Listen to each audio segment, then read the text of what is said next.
Buenos días, mi nombre es Ana García Pocero y os hablo desde el Departamento de Nutrición de la Clínica de Medicina Integrativa de Madrid. En el día de hoy vamos a seguir con el ciclo de conferencias divulgativas y formativas. Hoy os voy a explicar sobre la regulación de las emociones a través de las herramientas con las que contamos en el ámbito de la nutrición en el Departamento de Nutrición Integrativa. El abanico de posibilidades, los factores implicados en esta regulación orgánica requiere de una aproximación global, puesto que el ser humano es una entidad compleja. Alimentarse de forma equilibrada, dándole el soporte necesario que necesita la persona, le va a proporcionar un mayor bienestar físico, acompañado con un aumento de energía. También aumentará su nivel de conciencia, así como una mejor percepción psicoafectiva más equilibrada. Los planos físico y psíquico están íntimamente relacionados, de manera que podemos incidir en uno de ellos trabajando en el otro. Por ejemplo, el clima, la contaminación ambiental por metales pesados y tóxicos ambientales puede afectarnos en nuestro estado anímico. Si buscamos la definición cuando hablamos en emoción y en sentimiento, en cualquier diccionario podemos encontrar que hay diferencias notables. La palabra emoción hace referencia al significado latino, que significa remover, agitar, excitar, y nos habla de aquel trastorno de la mente que surge de forma brusca y súbita. Es un conjunto de respuestas orgánicas que siente la persona cuando reacciona ante un estímulo externo. La perturbación del ánimo acontece en periodos de tiempo cortos, pero de un mayor ímpetu que el sentimiento. Por tanto, lo que podemos observar de esta definición es que esta respuesta de emoción nos va a relacionar íntimamente en el momento en el que se encuentra el sistema de salud del individuo, cómo se encuentra a nivel fisiológico. Las emociones, por tanto, tienen un origen psicofisiológico, expresan formas de adaptación en las que el individuo puede adaptarse a diferentes variantes ambientales. El sentimiento nos viene del latín sentire y habla de la acción y el efecto de algo. Desde el griego clásico tenemos la palabra pathos, que hace referencia no solo a la emoción interna, sino a aquella que el alma experimenta existencialmente. De manera que ahora podemos dilucidar esta diferencia tan importante. El sentimiento nos hablaría de una mayor profundidad, de un mayor calado y lo relaciona directamente con experiencias más existenciales del alma. Aquí tenemos una diapositiva para guiaros en esta conferencia. Inicialmente vamos a hablar de la situación actual y de las situaciones clínicas que podemos encontrarnos para hacer un buen cribado, es decir, hacer una aproximación con una buena anamnesis clínica y conforme a la información recabada y con los datos que llegan a consulta de las diferentes pruebas, poder diseñar el plan de trabajo. Bien, esta diapositiva os la pongo para mostraros las situaciones en las que podemos encontrarnos. Tenemos una diapositiva que nos habla de una publicación que se realizó en el año 2016 por la revista Lancet. Esta revista ha publicado 3 informes globales de riesgo de enfermedad. Esto es lo que quiere decir riesgo de enfermedad. Es un estudio retrospectivo de duración muy larga, tal como podéis observar, que nos habla de el estudio de 20 factores que pueden ser catalizadores para la enfermedad, y de esos 20 factores que encontramos, 13 de ellos tienen que ver con la alimentación. Veamos. Un índice de masa corporal elevado puede ser un factor de riesgo para desarrollar problemas de diabetes o trastornos endocrinos, tal como tenemos ahí marcado en verde. Bien, ahí está. La actividad física o inactividad física puede ser un riesgo de enfermedad para desarrollar un problema de cáncer, ¿de acuerdo? Lo tenemos ahí de la revista Lancet. O un problema cardiovascular con problemas circulatorios. Algunos de vosotros podríais decir que la actividad física no tiene relación con un programa de salud de nutrición integrativa, pero cuando consultamos cualquier sociedad en el ámbito de la nutrición, en la nutrición se elaboran pirámides, y en esas pirámides la base de la pirámide siempre es la actividad física, continuada semanalmente, con lo cual sí es cierto que la actividad física tiene que ver con el buen estado de salud y con la nutrición. El consumo de alcohol. El alcohol no se considera un nutriente, puesto que aporta solo calorías vacías, pero sí que formaría parte de cualquier sistema de alimentación, aunque no nos nutra, ¿de acuerdo? El consumo de frutas bajo, los niveles de colesterol total.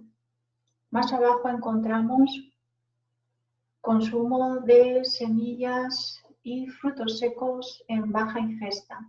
Es decir, que aquellos sistemas de alimentación que no incluyan una cantidad suficiente de semillas, por ejemplo, el sésamo, la chía, o frutos secos, las macadamias, los piñones, los anacardos, van a tener un impacto negativo en la salud de la persona.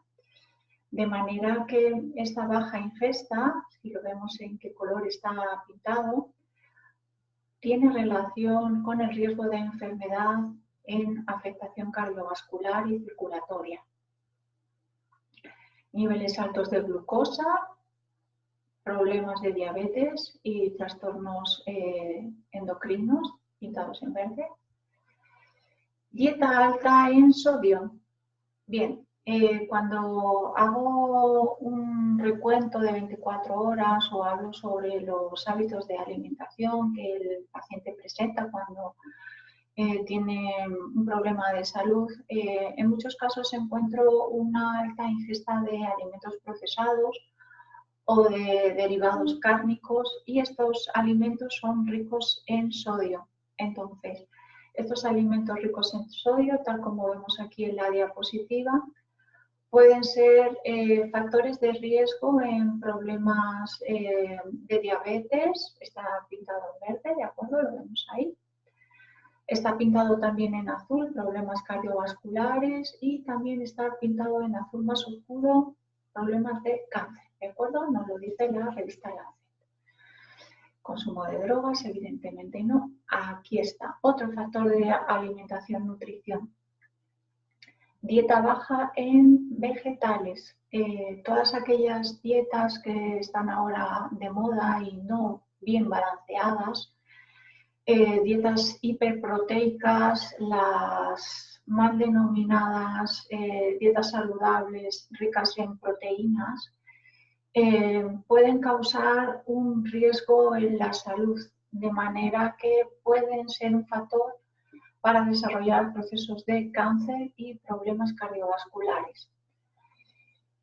Dietas ricas en carne procesada, lo que acabamos de ver, no solo alimentos procesados, sino también, por ejemplo, embutidos, fiambres, salchichas, carnes preparadas, hamburguesas. Dieta baja en alimentos marinos y ácidos grasos omega 3. En muchos casos, cuando tenemos en la consulta niños con bajo rendimiento escolar o problemas de concentración o mal comportamiento en el hogar, tenemos una ingesta baja en omega 3. Sobre esto también hay muchas publicaciones que nos hablan del efecto positivo y relativamente rápido de incluir una mayor ingesta de omega 3 en la alimentación de los niños y, por supuesto, en los adultos. Mi experiencia clínica es bastante buena. He tenido casos de una mayor regulación emocional, mayor rendimiento intelectivo en un plazo de 3 meses, aumentando la ingesta de omega 3. Dieta baja en fibra, relacionado con riesgo de cáncer, problemas cardiovasculares.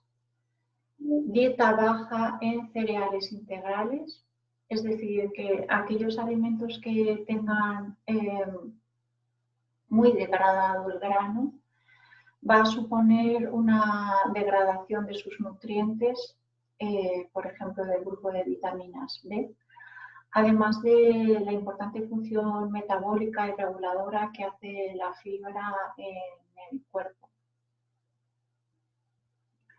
Tenemos otro último ingrediente de riesgo de enfermedad, que sería la baja ingesta de ácidos grasos poliinsaturados. Esto hace referencia a los ácidos grasos omega 3 y omega 6.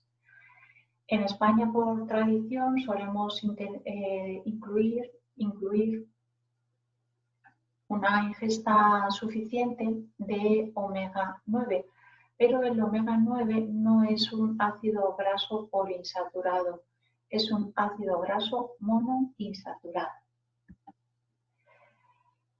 Puesto que estamos hablando de salud integrativa, os busco aquí una referencia internacional. Últimamente se está hablando de un término que es el Body Mind Medicine, que se está impartiendo en universidades de alto prestigio, como puede ser la Universidad de Harvard.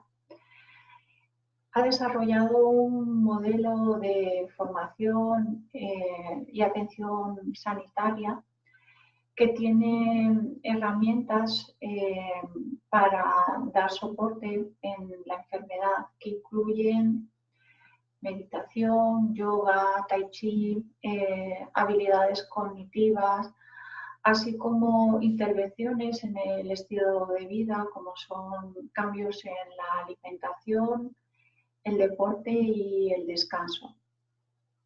Esto tiene acciones beneficiosas para prevención en la enfermedad, así como un positivo efecto en enfermedades como la hipertensión arterial, problemas cardiovasculares o el estrés.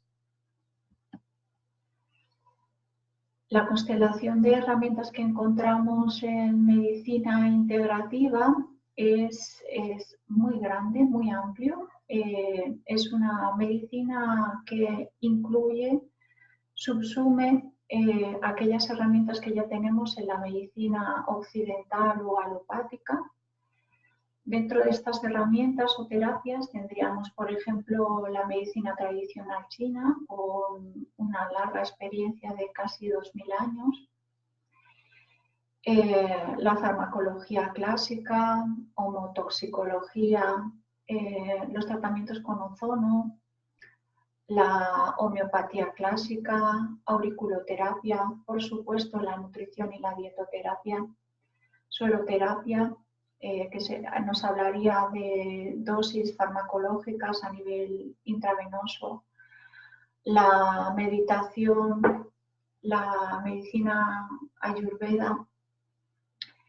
En la consulta de nutrición, tanto mi compañera Marta Alonso como yo, las herramientas que incluimos para el equilibrio emocional y orgánico, compartimos parte de estas que os he volcado en esta diapositiva, como podría ser el trabajo desde el punto de vista de la medicina tradicional china para diseñar un programa de alimentación, o herramientas desde la medicina ayurveda o la nutrición más occidental. Como estamos hablando de la regulación emocional, tenemos aquí los efectos que pueden ocasionar un aumento del estrés en el cuerpo. Veamos, a nivel del sistema nervioso central, tenemos que podemos tener una afectación a nivel del aprendizaje, de la cognición. Lo que acontece es que cuando tenemos este mayor influjo de estrés, podemos llegar a tener daños en el lóbulo frontal, más concretamente en el lóbulo derecho, que van a causar afectación a nivel cognitivo. También puede afectarnos el estrés en problemas de depresión y de memoria. También puede afectarnos en el sistema inmune, como bien conocemos muchos, teniendo infecciones recurrentes, alergias. A nivel digestivo podemos tener una absorción modificada, es decir, que muchas veces un problema de malnutrición puede ser debido a un problema de absorción modificada, cuyo origen está en el estrés. Funciones digestivas alteradas, como puede ser también la permeabilidad intestinal. Esta permeabilidad intestinal tiene consecuencias locales y consecuencias sistémicas. Veamos. Lo que ocurre cuando tenemos una disbiosis intestinal, lo que va a provocar es que tenemos un aumento de la permeabilidad intestinal, hay un mayor paso de macromoléculas al torrente circulatorio que tienen un mayor peso molecular. Estas macromoléculas pueden verse depositadas en órganos como puede ser el cerebro, pasando la barrera hematoencefálica, provocando consecuencias en nuestra regulación emocional. Además, este problema de disbiosis intestinal también puede tener una afectación en la síntesis de neuropéptidos y de moléculas proinflamatorias, de manera que podemos tener un problema neurológico. También el estrés nos va a ocasionar un aumento de peso y trastornos neuroendocrinos. Para aquellos que quieran ahondar más, os dejo aquí anotados un par de referencias de la revisión bibliográfica que he efectuado, por si queréis leerlas. De acuerdo, como estamos hablando de bioquímica, de regulación emocional, de nutrición, de todas las herramientas que tenemos desde la consulta, es necesario que conozcamos cómo podemos incidir en ellos. Tenemos una serie de moléculas que son los neuromediadores o neurotransmisores que tienen una naturaleza proteica, es decir, que la síntesis de dopamina en el cuerpo necesita de la ingesta de tirosina. Esta dopamina tiene efectos en la regulación de la energía del cuerpo y en caso de que no se sintetice en cantidad suficiente podemos encontrarnos desmotivados y cansados. La adrenalina se crea gracias al aminoácido tiroxina, tiene una función aceleradora y en caso de no generarse en cantidad suficiente podemos llegar a encontrarnos deprimidos y sin ganas. El GABA es otro neurotransmisor, es decir, tiene una naturaleza proteica, es una larga cadena de aminoácidos la que crea este neurotransmisor GABA. Y uno de los aminoácidos esenciales para la creación del GABA es la glutamina. El GABA es uno de los neurotransmisores del sistema nervioso que nos ayuda al autocontrol y esta deficiencia puede llegar a ocasionarnos problemas de sueño y de ansiedad. La acetilcolina es otro neurotransmisor. Está relacionado con la creatividad, necesita de la ingesta del aminoácido colina y en caso de déficit podemos llegar a tener problemas de memoria y problemas de concentración. Lo que estamos viendo es que el problema de regulación emocional es bastante más complejo de lo que al principio pensábamos, ¿verdad? La serotonina es otro neurotransmisor, se crea gracias al triptófano.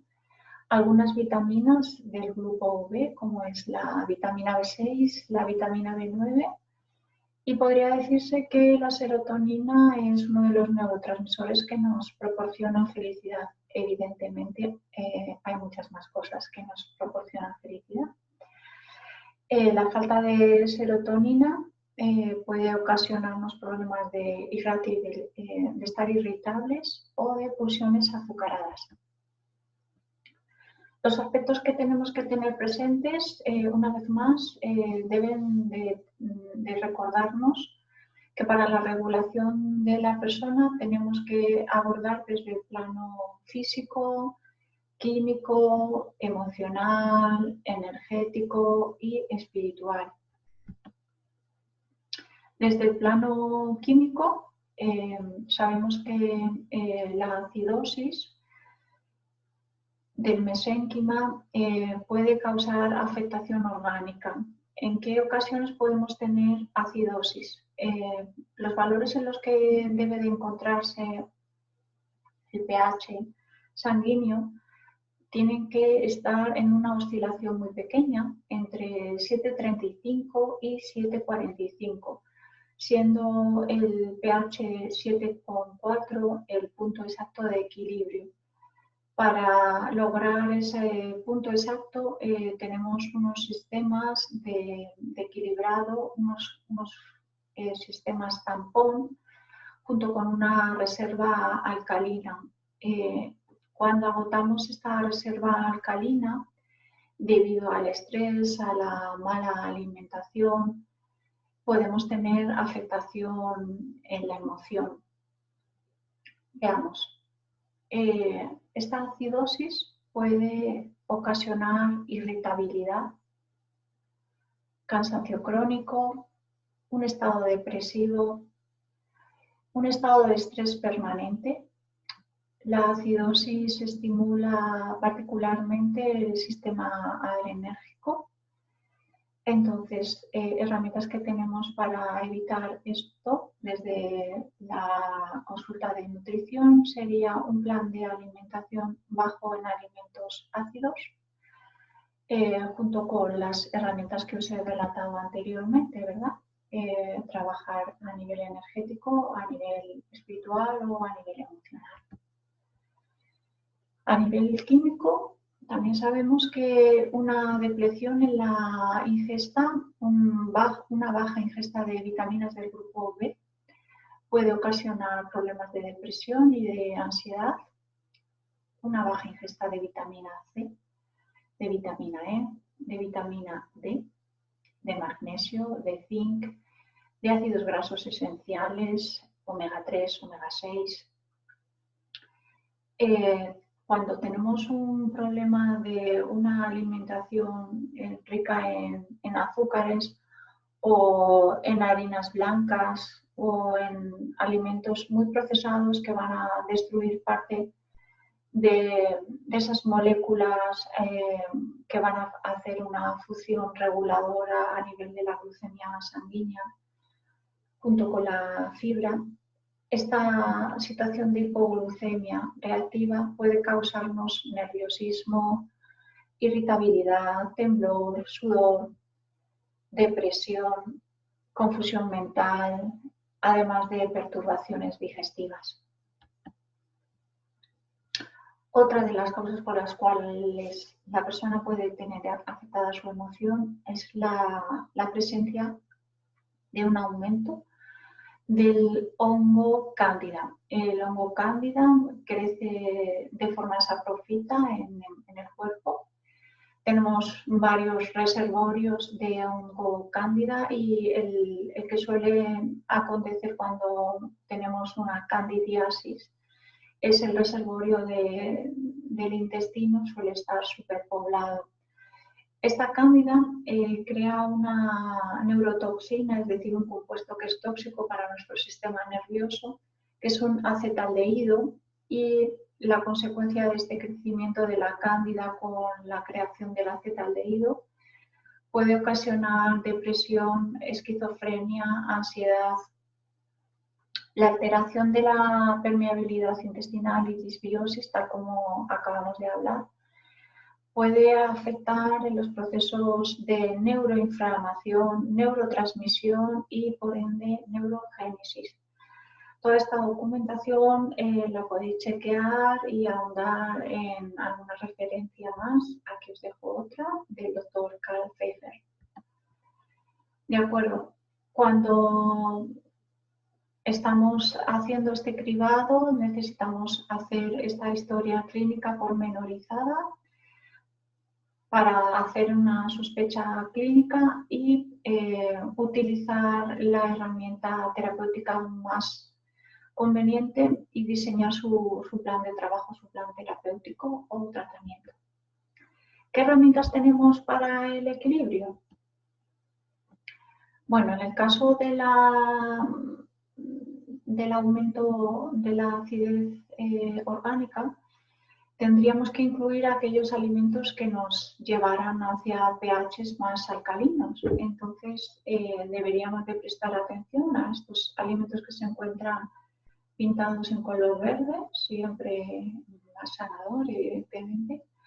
Entonces, tendríamos que consumir alimentos como acelga, perejil, brócoli, beber agua alcalina, germinados. Yo es algo que utilizo muy frecuentemente en los planes que diseño en la consulta. Incluyo muy frecuentemente semillas germinadas de verduras por esta característica alcalina. También almendras crudas, preferiblemente con piel. Limón, té verde o semillas o frutos como el goji. También tienen una alta potencia alcalina alimentos como la lima, el pomelo, la mandarina. Algunos de vosotros podéis decir, bueno, sabe ácido. Sí, lo que ocurre es que cuando entra en el interior orgánico, la respuesta es alcalina. Otro de los vegetales que es interesante tenerlos presente en la cesta de la compra es la rúcula, por su alto poder alcalino, endivias, remolacha y algas marinas. Lo que ocurre con la alga marina es que también va a reponer este depósito alcalino orgánico que hemos explicado anteriormente, por lo cual la acción moduladora, equilibradora de la alcalina es muy poderosa. Con efecto medio alcalino tenemos otra lista que podemos observar. Y vamos a chequear aquellos alimentos que son muy ácidos para que todos ustedes puedan revisar si están abusando de estos alimentos. Bien, El alcohol, que sabemos que no es un alimento, no es un nutriente. El café va a provocar un estado ácido orgánico. Zumos envasados. La leche también crea acidez orgánica. Quesos, yogures de origen animal, té negro, conservas de escabeches. El chocolate también va a crear un medio ácido. La carne de cerdo es, por varias causas, uno de los alimentos que va a crear más acidez. El pollo, en general, las proteínas animales, ¿de acuerdo? Bien, para regular los procesos de ansiedad y depresión, siguiendo el esquema de las planillas anteriores, hemos dicho que deberíamos de aumentar la ingesta de vitaminas B, de vitamina C, de vitamina D, de vitamina E y de zinc. Lo que observamos de un simple golpe de vista es que las vitaminas del grupo B las podemos encontrar en general en alimentos de origen vegetal, por ejemplo las legumbres, vegetales de hoja verde, más legumbres tenemos por aquí, frutas y verduras, más vegetales, patatas, legumbres, plátanos, nueces, más legumbres, hojas verdes, frutos secos. La vitamina B12 sería la única que estaría un poquito comprometida si hiciéramos una alimentación sin alimentos de origen animal, pero podría llegar a estar satisfecha si incluimos huevos o algas marinas como la espirulina. Otro cuadro que tenemos para tener más información, vitaminas del grupo B las podemos encontrar en frutos secos, como pueden ser los anacardos, las nueces, las almendras. Yo es algo que trabajo mucho en la consulta, puesto que mi conocimiento de la micronutrición, bueno, es bastante profunda y entonces trabajo mucho con las propiedades de los frutos secos, de los ácidos grasos de los diferentes aceites. Algo que también incluyo con mucha frecuencia en los planes de alimentación son mezclas de ensaladas de algas. Aquí os he puesto el alga wakame o el alga itiki. Frutas ricas en vitamina C, bueno, pues de las más ricas que tenemos, papaya, ahora ya estamos en temporada de fresas. No podemos desechar la ingesta de perejil fresco, que también tiene mucha vitamina C, el kale, los berros. Alimentos ricos en vitamina E serían aquellos aceites de primera presión en frío, muy importante que sea primera presión en frío, para preservar esta cantidad de vitamina E y evitar tratamientos largos que van a degradar esta vitamina. El aguacate también sería un alimento rico en vitamina E. El aguacate, si revisáis la documentación que os dejo aquí, la pongo como rica en vitamina E, puesto que es un alimento que es rico en omega 9, apenas tiene omega 3 y tiene una cantidad, notoria de omega 6, pero lo que más abundaría sería omega 9 junto con la vitamina E. Vitamina D, alimentos de origen animal, hongos, el más rico sería el shiitake, es algo que también utilizo mucho en la consulta, cereales fortificados, zinc, los piñones, la soja, la avena y la quinoa, es decir, que no tenemos que prestar solo a alimentos de origen animal, como podrían ser los crustáceos, ¿no? Por todos conocidos ricos en vitamina C, también encontramos zinc en los piñones, en la soja. ¿Dónde encontramos alimentos ricos en omega 3? Pues tal como acabamos de ver, en general alimentos de origen vegetal, como puede ser el aceite de lino, aceite de nueces, semillas de linaza, de chía, nueces variadas, hay que variar. aceite de soja de primera presión en frío, aceite de chía, aceite de cártamo, aceite de cánola,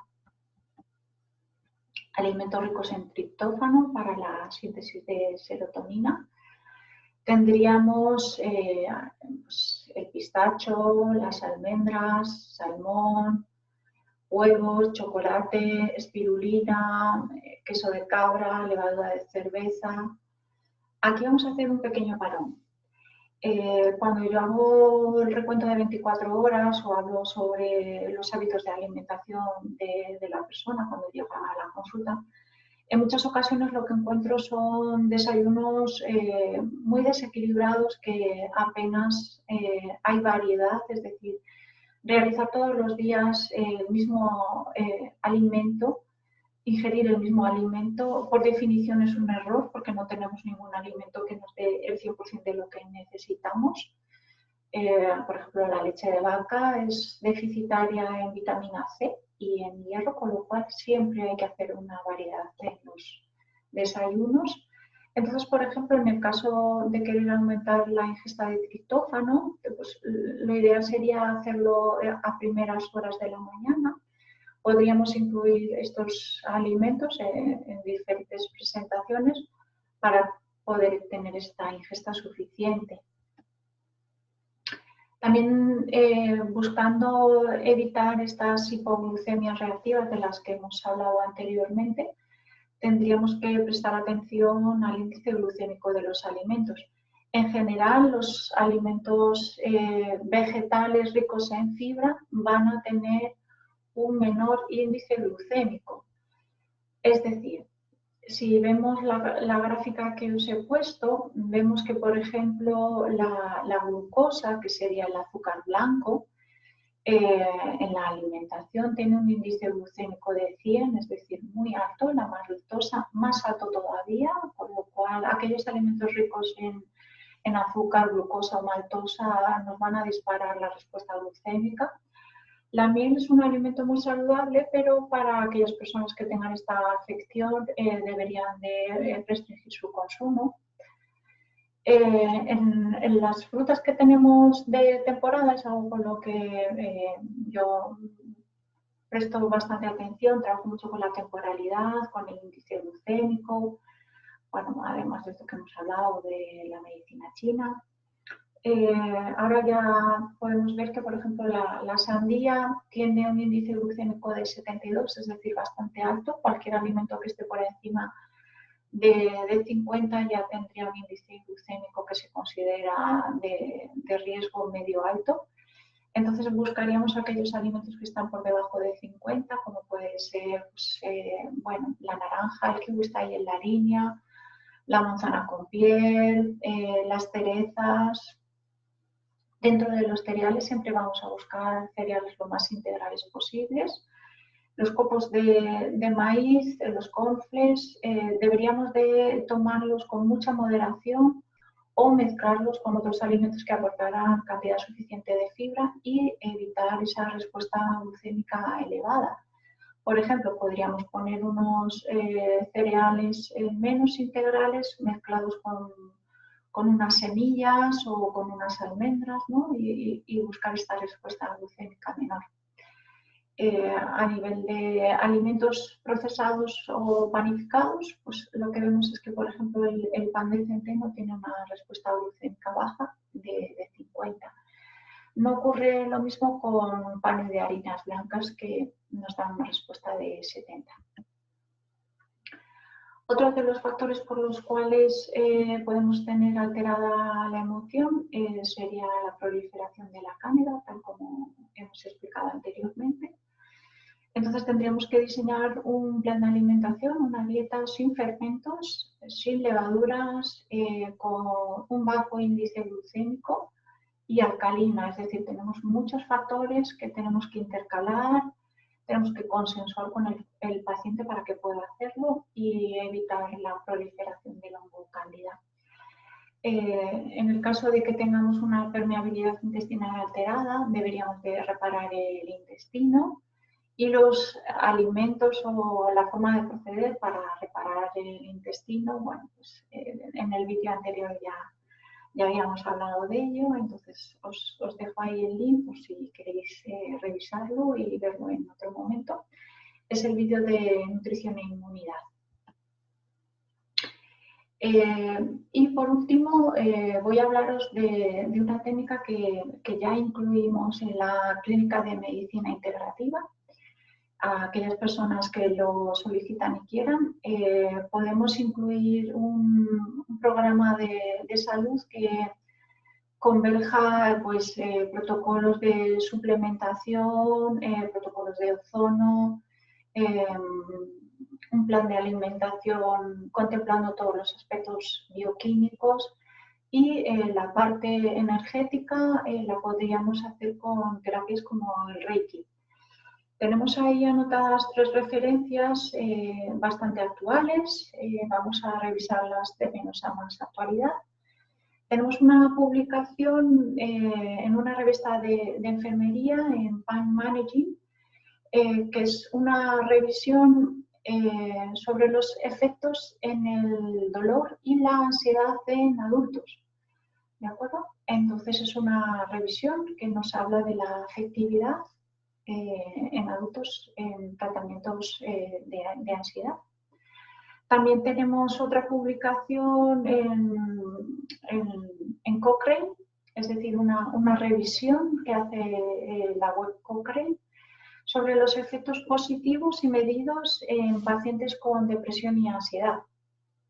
Más recientemente, en el Congreso de Medicina Europea realizado en España en septiembre del 2019, tuvimos una ponencia por parte de una persona muy querida de la medicina en España. Es profesora universitaria, Ana Belén, y nos estuvo hablando de los efectos del Reiki como terapia complementaria y nos estuvo dando con bastante detenimiento que tiene efectos positivos en pacientes con hipertensión, con fatiga y con problemas para la regulación emocional y la relajación. Muchas gracias.